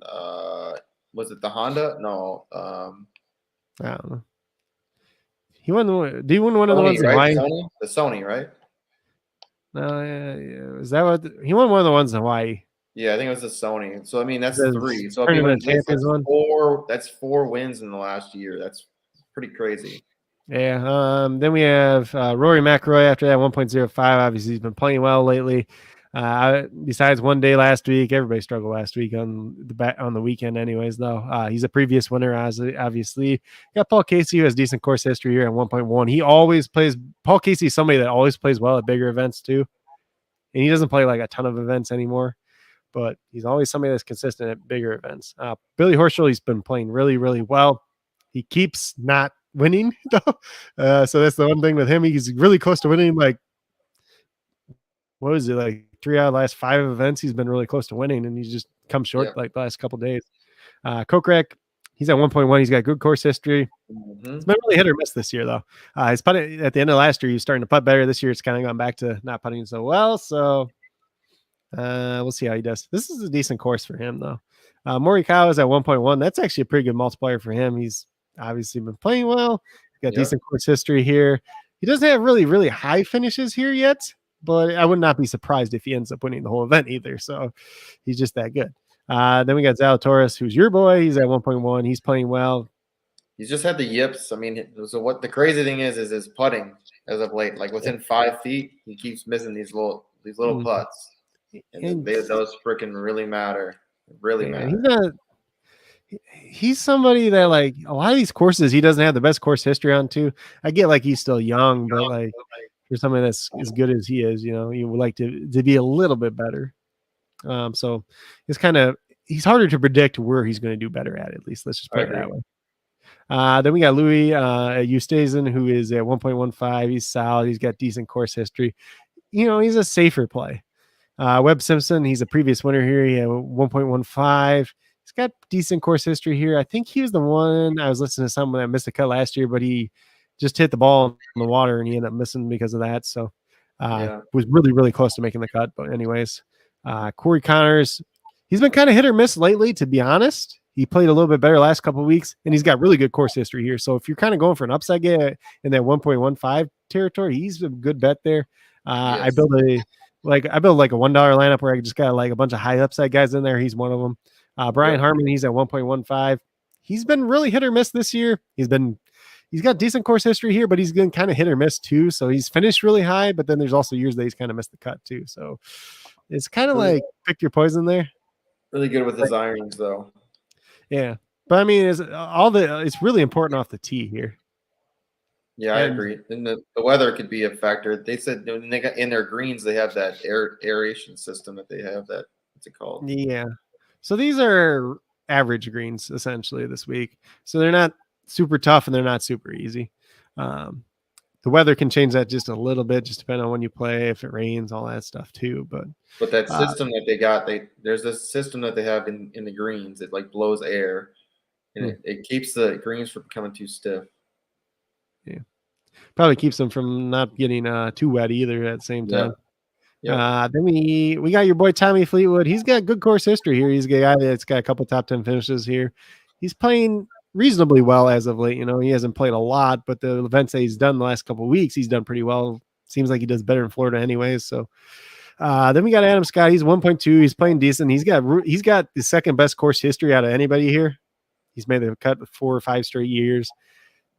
He's had like one top 10 in there. So he's a guy that's relatively safe. The upside might be a little bit more limited. I know what were you listening to? Pat Mayo or whatever, right? And they're saying they kind of worry about him off the tee here. I'm more worried about his putting, honestly, because he's been kind of choking some of the days on his putting. He's got kind of that two-handed, the two separated handed driver and stuff, or putter, excuse me. Yeah. So he's got he uses it like a broom sweep. Yeah. So for a while he was doing pretty good there with it, and then lately he's just not been doing quite as good. But he's one of those guys that hits the ball pretty far off the tee, but if he takes a little bit off it, maybe he kind of can straighten it out just a little bit too. Chris Kirk, he's playing really well. He's got pretty decent course history here too at 1.2. He's a guy that I'm pretty interested in. He's a guy I've been rooting for to win the last couple of weeks, and he just keeps him and Billy Horschel, they just keep blowing it. Yeah. I mean, Berger's been blowing it a couple times too, but I just don't root for Berger that much. So he's not on my list just because he's like 1.05, like it's decent course history. Like he's just that guy that keeps blowing it lately. And he's a guy that's for the guys that are up at the top end. He's one of the guys that are more liable to miss the cut of those top end guys. See, where was I? So Russell Henley, he's actually playing really well. He's a 1.2, but he has very, very lackluster course history here. So he's missed like 3 out of the last 4 years. He's missed the cut here. So, if you want to take a chance on a guy, that's maybe somebody you take a chance on, play a little bit safer with the rest of your lineup.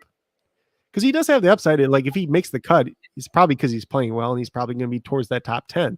But if he doesn't, like things could go wrong. And, he's been a lot more consistent this year though.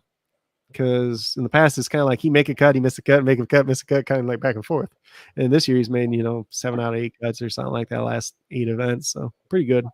Then Jonathan Vegas here, who has good course history here. He's had a couple decent events the last couple of weeks too. So kind of safe guy, probably limited upside, And then after him, Siwoo Kim, that's a guy that's had a lot of success at this course. And I think he's made all but one cut this year. So he's a relatively safe play too at 1.2. We got KH Lee, who is playing well. He's made 10 straight cuts. He's a cut maker. He's not a guy that's going to finish very high though. And he's really good at TPC courses. Mm-hmm. Yeah, but he's a guy that like if he gets top 20, you'll be happy with him. Yeah. But like when you're looking at these multipliers, like when you look at his multiplier and you see guys that have more upside, Tommy Fleetwood, Chris Kirk, even Siwoo Kim there, Mark Leishman's down there too. Keegan Murray's got top 10 here. So like when you see guys like that are actually playing pretty decent, they have reasonable course history here too, and they have more upside, it's a little bit harder to play guys like KH Lee. Obviously he looks a lot better on sites like DraftKings because he's a guy that's pretty much guaranteed to make the cut. Yes. Nobody's guaranteed to make the cut, but he has he's probably one of those guys that's closer to the 80%, which is really good. Mm-hmm. Then we got Mark Leishman, 1.2. He's been playing reasonably well. I know the last 2 rounds At the Arnold Palmer, he shot 6 over on both rounds, and that kind of killed his day overall. But up until that point, he'd been playing really well. He's got good course history here, too. Everybody kind of played terrible last week towards the end anyway, so don't want to take that with too much. You only want to take it with a grain of salt so much. Keegan Bradley's actually been playing better lately. He's made his last 5 cuts. He's got good course history here. He's got top 10 finish before. So that's somebody like he's in my $1 lineup with somebody that I'm going after those high upside guys with. Keith Mitchell has been playing pretty well lately. Kind of fell apart at the end of last week like everybody else, though. He's got decent course history here. He's got a top 10 finish. So a 1.25 guy you can take a chance on. Jason Day is an interesting one here. He's the guy that's in that high upside lineup I keep talking about. He's in there for me because he's 1.25. It's a decent multiplier. He's got very good course history. He's started to play better as of late again. He withdrew last week because his mother died. So obviously thoughts of prayers go out to his family, but you don't know where his headspace is at this point in time, how much he's able to concentrate. So it's a lot riskier play than it would be, if everything was going right, if he just came off playing last week and everything like that too. Then we got Cam Young, who's obviously been playing pretty well. He's at 1.3. In terms of these higher upside guys I have here, there's not a lot of them. Cam Young makes a lot of sense. He's a guy that hits the ball pretty far off the tee and relatively accurate too with that. So something that's very interesting there. Gary Woodland, he played decent last week. He came back to life out of nowhere. And he's a guy that just has good course history everywhere. It seems like he's had success, but he hasn't played very well in a long time. So if you want to take that chance at 1.35, you could. I just like that. I put it in behind it, came back to life question mark because, it's just weird. But maybe he takes that success from last week and it carries over this week too. He's a guy that's experienced. He's a guy that played like pretty much every course there is. So I wouldn't be surprised to see him make the cut, have a top 20 finish or something like that. And if you get a top 20 finish out of a guy that's 1.35, you're not going to be too disappointed in it. Lee Westwood, obviously, he got second here last year. Made the cut last week. He's made 4 out of his last 5 cuts. He's a guy that doesn't play a lot, relatively. He's more local to the area than some of these other guys anyways, but he's got that upside there. Probably pretty safe at this point in time. So I don't think there's a problem with going with him if you're looking for a little bit more upside. Danny Lee down there, he's at 1.45. Obviously, he's got a top 10 finish here. He's made a decent amount of cuts here. Not playing the best golf in the world, if we're being honest. But he's a 1.45 guy. So if you're taking a shot on somebody like that, if you just want to make a cut, maybe get a top 20 finish, could be your guy. And then Doug Gim, he's at 1.45. I think last year was the only year he's actually played at this course. He made the cut last year. He didn't do that great after he made the cut, but he made the cut. Yeah, there's other guys, though, if you want guys that make the cut, Yeah. I mean the multiplier does make a difference. It actually really does. Because I was looking at some of the guys the other day in the lineups, and it's like, I was like, damn, this guy had a terrible ass day, and he's still he's like +3, and the guy I got is like +1 or like even, and he's doing worse than the guy who's at +4. You're like, what? It's just like he must have had a couple of big birdies or like a a eagle, or like he had one. If you have like bogey free round, like that shit, that's really helpful. Those are the big. I don't think there's been any bogey free rounds the past couple. Well, I take that back. Billy Horschel did have a bogey free round at the Honda, the first round, and I think he was the only one that week that had a bogey free round. Well, you heard, who was it that was complaining about? Rory was complaining about the course this last week. How freaking tough it was. Yeah. He's talking about like he probably won't come back and play again if it keeps being that hard. Oh, for Arnold Palmer? Yeah. Well, see, the Florida weather's been really weird lately for these courses too, because it had been really dry, so the greens were really fast, like the Honda week and the last week you kind of finally got the weather, because like so far this year in golf, there really hasn't been bad weather like anywhere. You might have like half a bad day, but it really hasn't been bad this year. Was there anybody else that you kind of had on your list? I know you had kind of Burger down, but yeah, I got Burger. So let me tell you something right here. So on RotoWire, if you go and they do their lineups, the way they build it is they build their lineups based off of their top whatever players, based off of multipliers and what they think is going to be their score, right? So their top 10. Let's see: Morikawa, Berger, Henley, Smith, Cam Smith, the Gooch, Thigala, Stewart, Gary Woodland, Perez, Leishman, McCarthy, Lowry. Then Justin Thomas, John Rahm, Scheffler, Schauffele, Uthisen. Cam Young is down there, but I mean that's kind of how they have it set up right now for what they project for the, I guess Morikawa they have projected to win. But he's made 7-7 in the last, or left 7 for 7 on cuts here. It must be here, or is it the last 7 times? His last, because Morikawa's only played here 2 or 3 times. But like Henley's 10 for 10 right now. I mean that's awesome. Like Leishman's 9 for 9 right now and made cuts. Yeah. Schauffele is 7 for 7 on made cuts. Like that's shit's crazy. Yeah, they're only going back so far in the season. Because I know Henley missed a cut early in the year when he was chalk too. Yeah, they must have just. It's weird because they only have, maybe it's just for. And I think Schauffele's 8 out of 9, I believe.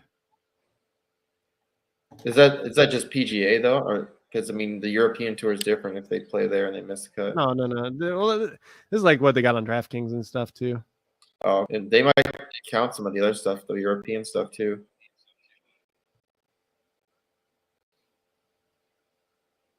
Maybe. So I mean, I guess I like Berger, but the crazy thing is like I didn't look at this. I'm gonna show you my lineups, and I set them before I even looked at this because David hit me, or I think David hit me up about it, and I looked and just looked to see what they had, and I'm like, what the fuck?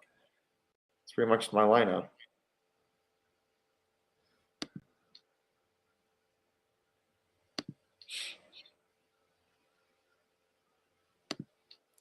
It's pretty much my lineup. I mean, besides Zalatoris, I got Zalatoris in there. Yeah, that's your boy though. But I mean, Gooch, I might take Gooch out. I might take Gooch out just because it's. I mean, was Gooch coming up on theirs? Yeah, Gooch comes up on theirs. I don't really like Gooch this week. And he's not playing the best right now either. That's what Mayo and a couple other people were saying. Gooch is a good play too, but they might fade him just because of the super chalky play. We do have 2 basketball. Got a couple basketball lineups too. Orlando Magic starting Cole Anthony, Jalen Suggs, Franz Wagner, Wendell Carter Jr., Mobamba. So Jalen Suggs is playing tonight.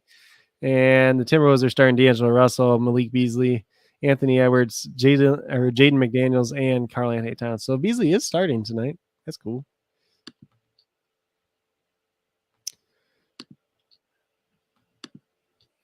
Let's see. I mean, I like my lineups. Like Connors, Rahm. I mean, you have to fire up Rahm just because he's gonna win one of these. I mean, he's playing. The only thing that's wrong with him right now is his putting. If he figures that shit out, it's over. He's just like, I don't know. He's been consistent. He's just not been like what you pay for him when you play DFS. He's not paying off for that. Yeah, I agree. He's being a cut maker instead of a guy that's getting you what you want to get. I like Burns too. Like Sam Burns is another guy that I like. He didn't do well last year, but I'd never trust playing Sam Burns. He's a guy that like he'll never win though. That's like if you get top, what's his multiplier too? Shitty. Yeah, like so. Here's the thing: if he's in contention the last day, he always falls apart too. Yeah. So it's just so, like I mean, Cam Smith was somebody that I really like too, but like he's somebody that's going to be high owned. I mean, because most people are going to go off this. What? There's a lot of people that like Cam Smith this week, and I don't really like him this week. So like it's last year when he placed 17th. Yeah, it's easier for me to fade him when everybody else likes him too, just because like I don't get like there's a lot better plays. Let's just put it that way. Because I might take Gooch out and just put Cameron Young in there. It's I don't know. Like I like Cameron Young. I haven't set my regular last week. He's young kid. I mean, Russell Henley is another person I might think about playing. So I haven't set my actual lineup yet, but this is my high upside lineup. Let's see. What is it? Hold on. So my high upside one's Billy Horschel, Chris Kirk, Jason Day, Xander Schauffele, Colin Morikawa, and Cam Young. Because those are all guys that I think could reasonably finish in the top 10. Horschel and Kirk, hopefully they'll blow it again towards the end. Jason Day, if his head's on straight. Xander Schauffele's like the guy that's up towards the top that like nobody's playing this week that has good course history here. Like he hasn't put it all together this year, but it's still a place that he plays really well at. And then Morikawa and Cam Young. So those are like, I like that lineup. I like the upside of that lineup at least. I'm gonna leave this one, save that one. I mean, it's crazy because there's so many plays that you could play. So many plays that you could play. Yeah. And like what I would focus a lot on this week is those guys that are in their 1.15 to like 1.2 range, probably trying to get like 4 of those players. Because that's kind of where the sweet spot is this week. It's kind of where the sweet spot is most weeks, but and I think you could even build like an interesting lineup if you want to play Schauffele, if you want to play Schauffele, Webb Simpson, like because I think those are 2 guys that have really high upside. I have to stay away from Simpson. Why? So if you ever get a chance to watch the Pat Mayo show, they talk about a guy named Tim Anderkirst. Yeah.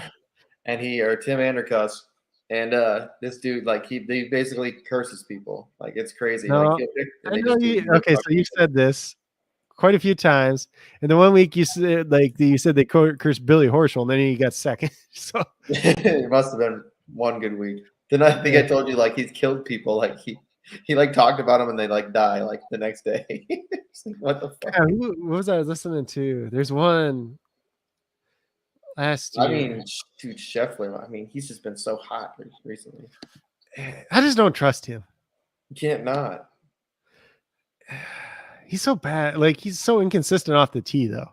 And like, it's his Sunday. It didn't hurt him last week, but it hurt him the week before, and it's probably gonna hurt him this week.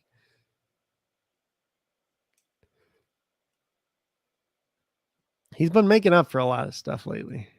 Yeah, he's moving up in this FedEx. I don't know. What? He's not number 1 in the FedEx, is he? Is he? He's got 2 wins in this year. He takes over the top spot in the FedEx Cup standings heading into the Players.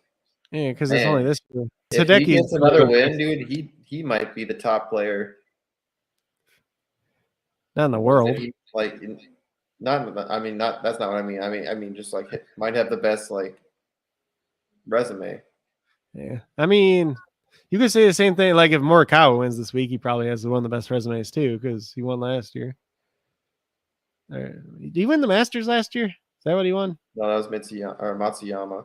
What one did what Colin win last year? Morikawa.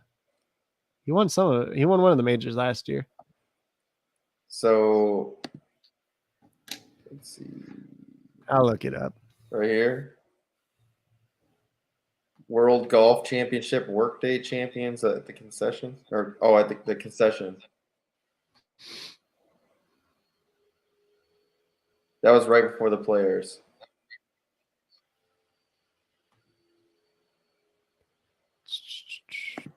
So yeah, I mean I might have to play Chef just because. No, he won the US Open last year. That's what Morikawa won. And Zalatoris, he almost won the Masters. Took second. And then 2 years ago, Morikawa won the PGA. So he's won 2 of the majors already, and he's only like what 25. He just turned 25 too. It's kind of crazy when you think about it. So I mean, I might throw Fitz just in here because of the weather. He's been playing pretty damn good as of late. Yeah, he's a relatively safe guy. Do you have a SuperDraft screen up? because I just see the Oh notes. yeah, my bad. I'm sorry. It's just us in here, anyways. Yeah. Well, if anybody wants to watch later. Yeah, for sure. Let's see here. I'm gonna probably go back and timestamp this one. If we ever do anything for like golf, I might as well timestamp it for golf. Yeah, but I definitely I think Fitzpatrick. I like Fitzpatrick. I like Morikawa this week. I feel like they're both pretty safe. Obviously, you're gonna play Zalatoris. There's not gonna be talking you out of that either way. So I got him in my main one, so I mean we don't have to play him in all of them. yeah. I think I'm gonna get a little crazier with this. I mean Morikawa, I think he can win. I think he wins it. And like how the heck? Okay, so he's the number 2 golfer in the world. It's not like he's ever played terrible here, and he's at a 1.1. Why? Like it doesn't make sense. Like you can't talk me into playing Sergio. I know you don't want me to play Sergio. Like he had a top 10 last year, but I this mean, the week. I might throw Henley in here. Is this the week? Is this the week that Stroman finally gets his shit together? I was thinking Vegas too. Like Vegas he's got some great history. Yeah, that he's so weird. Like he plays like he doesn't play very well at a lot of courses, but there's like a couple of courses he just plays really well at, and everything else he's just like, yeah, I'm here. You said you threw Schwartzel in there? No, I didn't throw him in, but he's got a top 10 here a couple of years ago. Billy. I don't think he plays that much more.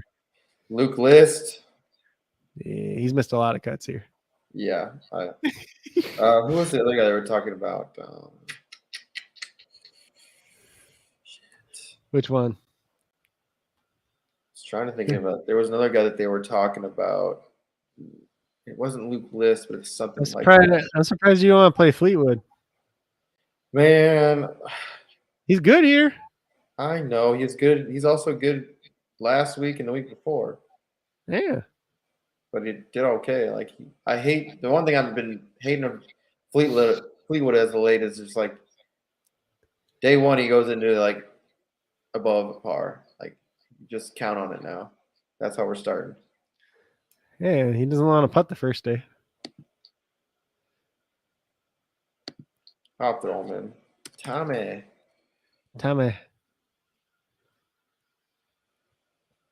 I'm gonna play Webb Simpson just because you said not to. Just gonna play the worst part is like there's so many good plays that like I'm like I kind of want to play this guy. I kind of want to play this guy. You know. There's no way Thomas is gonna get. What? Justin Thomas. Like just thinking about. He's actually. So the thing about him typically is he usually has like one really bad day, but he's actually played pretty consistent lately.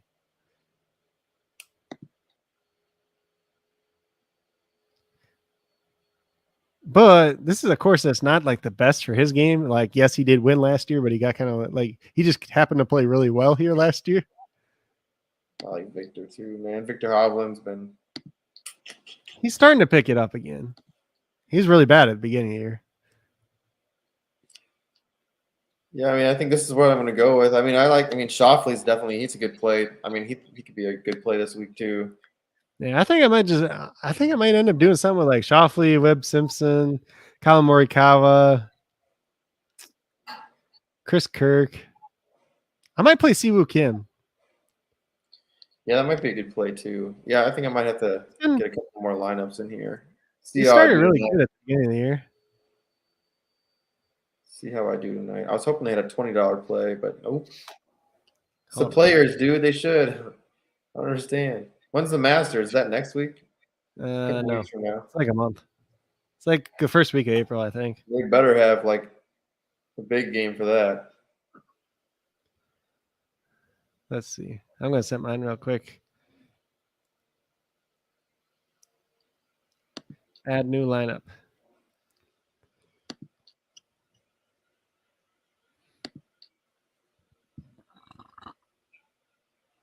Yeah, I mean, Kokrak could be an all right play. He plays really. Yeah, I know. Good here, but he can't putt. Finau's probably going to be very popular. Who? Finau. It's I don't think weird. he'll be that popular. He doesn't have like the greatest track record here. I know, but everybody knows me now. Yeah.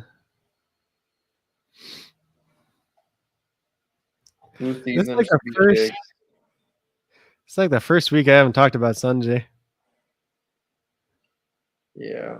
Yeah. Is he He's even only in missed this? two cuts. He's only missed 2 cuts this year, but he doesn't play good here though.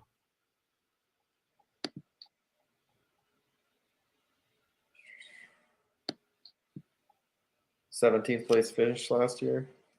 Who? Sungjae. Yeah. He's just really hit or miss here. Fitzpatrick. Who else did I say I was going to play? Webb Simpson. I got him. Oh, Fitzpatrick. You said. Let's see. I'm going to probably play Chris Kirk. That's my dude. Oh, I was going to play Siwoo too.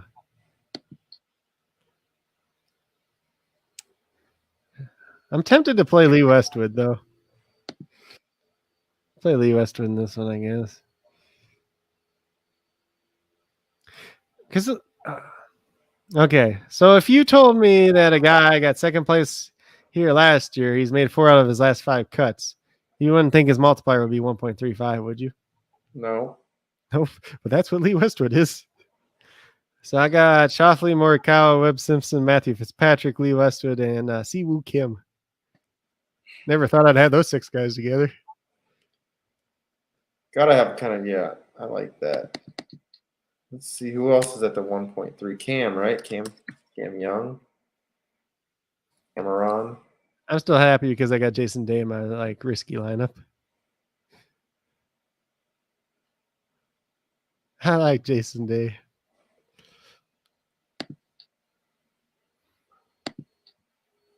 Who else do I want to? Maybe we get rid of Corey Connors.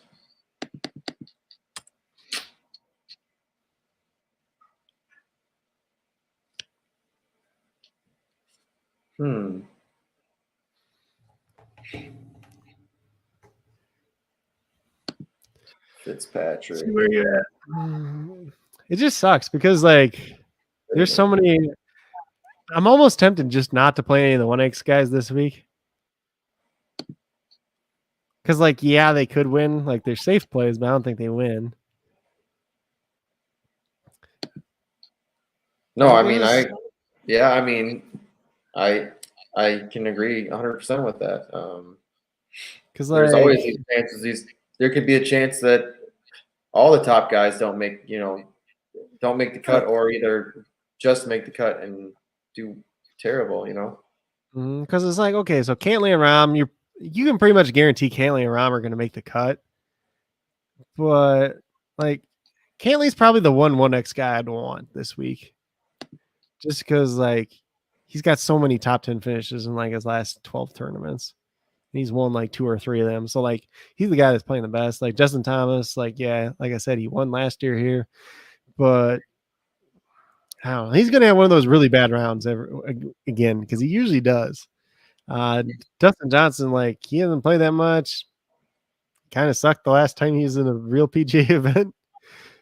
Then like Rahm's just like, he's doing good, but it's not good for the 1x. I gotta get Paul Casey in some type of lineup, whether it's in SuperDraft, FanDuel, or DraftKings. He always plays good at these big tournaments.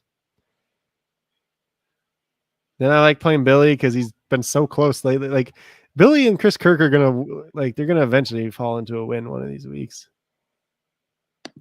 And like I like Kokrak, but he's not putting well. Like you can make a case for Louis, you can make a case for Webb Simpson. I like Corey Connors. Every time I play Corey Connors, he usually sucks. Like I just always get his weeks wrong because like I'll play him one week, miss the cut, then won't play him next week and he'll get third. So, ooh, maybe we'll play Hovland. I mean, you can do it. He's starting to play better. He's starting to play better again. I mean, you're right though. I kind of want to stay away from some of these top guys. the hardest thing is just with how good some of the 1.15 guys and the 1.2 guys are, like how good those guys are. It makes it really hard to play the guys with the super low multipliers now. Just because there's so many guys in that group. And when you take that group's so much bigger than the other group, and the talent difference isn't that much, and it doesn't take much to get hot and win. And if you get one of those guys and they win, then it's better than, Justin Thomas winning at 1. How many top 10s does Louis have here? It's been a while. I don't know if he has in the last 4 years. Let me see. I like Louis. He's super consistent. He's just kind of old now. Maybe I'm just going to play. Maybe, you know what? Maybe I'm just going to play Harmon. I haven't played him in a while.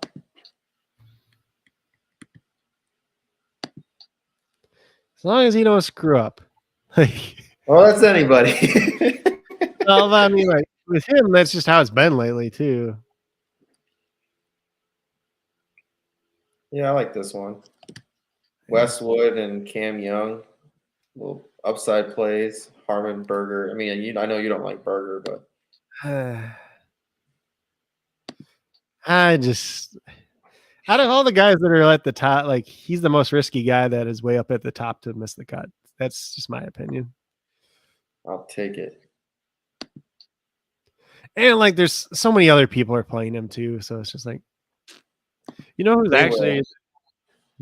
actually the most polarizing guy this week? Like just listening to people talk. Who? It's actually Brooks Koepka. Yuck. Because like some people are really on him this week, and some people are like staying far, far away from him. Neiman's a good. I heard Neiman's a pretty good play too. Not on here. I think he's worth less on like DraftKings.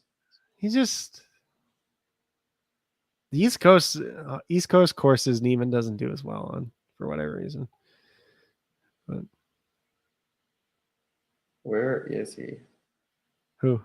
Brooksy. Yeah, like here, he's not really worth playing because I don't think so either. 1.05 too. Like I'll play him at the Masters. It's more of a DraftKings thing, I think, though, too, because he's not at the top tier and he's not at like the really next tier. He's kind of like in that middle, so he's like kind of he's the lowest priced of the higher priced guys, if that makes sense. He's someone I'll play at like the Masters, like Rahm. I'll play like Rahm. I'll play like probably Matsuyama again, probably. Yeah, if he's healthy. Brooks. Yeah, but he'll be healthy. He's got to be healthy by then. Like the Masters, man. Depends how messed up his neck is. That's true. Hopefully, it's not Chris Carson bad. Yeah, Peyton Manning. Yeah. All right. I guess we can get out of here. Get out of here, though. Super marathon. Before we're here all night. Super marathon. Appreciate anybody that held in there. I might throw some timestamps in there for the golf, at least so that people will know what to check in on the golf stuff. But yeah, I'm damn tired, bro. It's only Wednesday. Yep. Ugh. Welcome to life. Yep. It's just going to be one of them weeks, I think. Yep. The amount of work we've been doing on the house and stuff like that, painting and shit. It's just, man. See if we got any more lineups here. So we got Pelicans starting CJ McCollum, Tony Snell, Herb Jones, Jackson Hayes, Jonas Valanciunas. Lakers are starting Russell Westbrook, Malik Monk, Austin Reeves, Stanley Johnson, LeBron James starting at center. And then we have the Houston Rockets, Kevin Porter Jr., Jalen Green, Eric Gordon, Kenyon Martin Jr., or KJ Martin, however you want to call him, and Sengun at center. And then the Atlanta Hawks, Trae Young, Kevin Huerter, DeAndre Hunter, John Collins, Clint Capella. And the Bucks are starting Drew Holiday, Grayson Allen, Chris Middleton, Giannis Antetokounmpo, Bobby Portis, and we already know about the Oklahoma and Minnesota one, so we don't need to talk about that. Tatum starting off really well. He's got 15 points, 3 steals, 1 assist, 1 rebound. And then he'll do nothing for the rest of the game because that's how he works. I mean, he'd have a hell of a game if he took first half points, I'm sure. Terry's doing all right. I mean, Terry's got 9 points, 2 steals, 2 assists, a 3-pointer, 1 turnover. Yeah. Let's see. Yeah, I haven't even looked at like basketball stuff yet. I don't look like during the night. I just change things if I need to. Let's see. And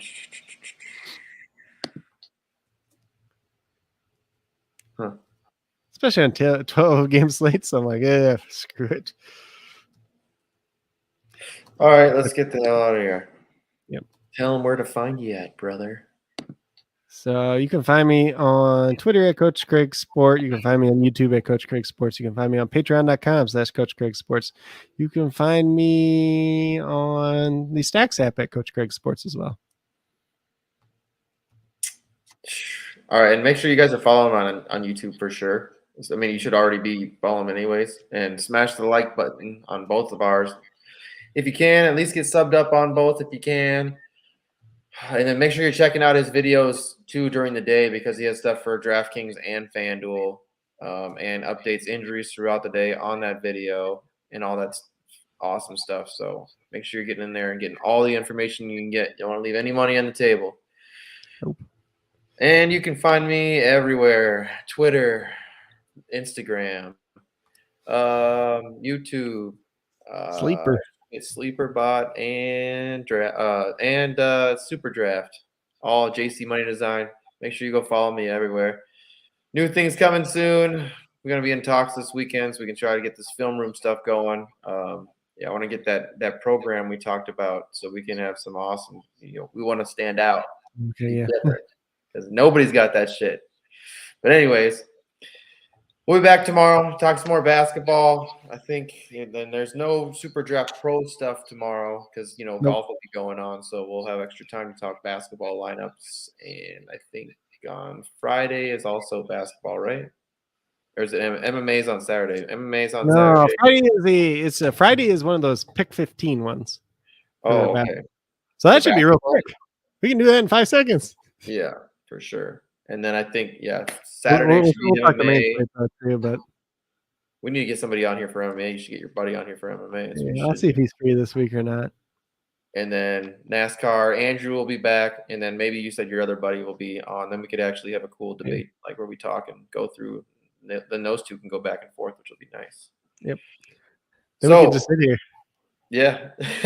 It'll be nice actually too, because it getting a lot more knowledge from NASCAR. I mean, not a lot of people, especially, for you and me not knowing a ton, we've been winning money in it, which is nice. So if we have some legit, let's play the guys in the back that I know are good.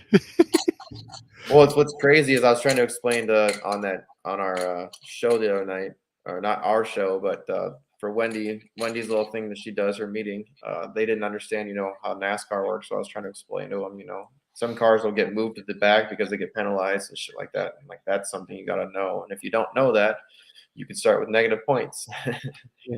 Like sometimes those guys pay off. Like Carl Larson went to the back and he still ended up winning, but same thing with Carl Larson.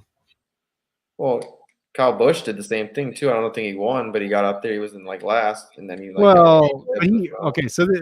for NASCAR, that's the important thing too. Is if you are starting in the back from the practice stuff, and you're already starting at 31, that's fine. But it's when you're supposed to start 6th. And then it's the day of, and you fail inspection, and you get put to the back. That's what you got to look out for. Kyle Larson was supposed to start in 2nd, I think. I think he's 3rd or 4th the week. Second. Yeah, we'll look at that. It's a story for a day that we've already had. Yep. All right, let's get out of here. See you guys tomorrow. Appreciate everybody. Appreciate you, brother, for being here always, hanging out with me, talking sports. It's always a good time. Peace out. Pushing forward, coast to coast, state to state, city to city, flood dilly like the late great Biggie. Baby. Life ain't sweet if you know what I mean. Try to go legit and follow my dreams. Life ain't sweet if you know what I mean. Try to go legit and follow my dreams. Life ain't sweet if you know what I mean. Try to go legit and follow my dreams. Life ain't sweet if you know what I mean. Try to go legit and follow my dreams.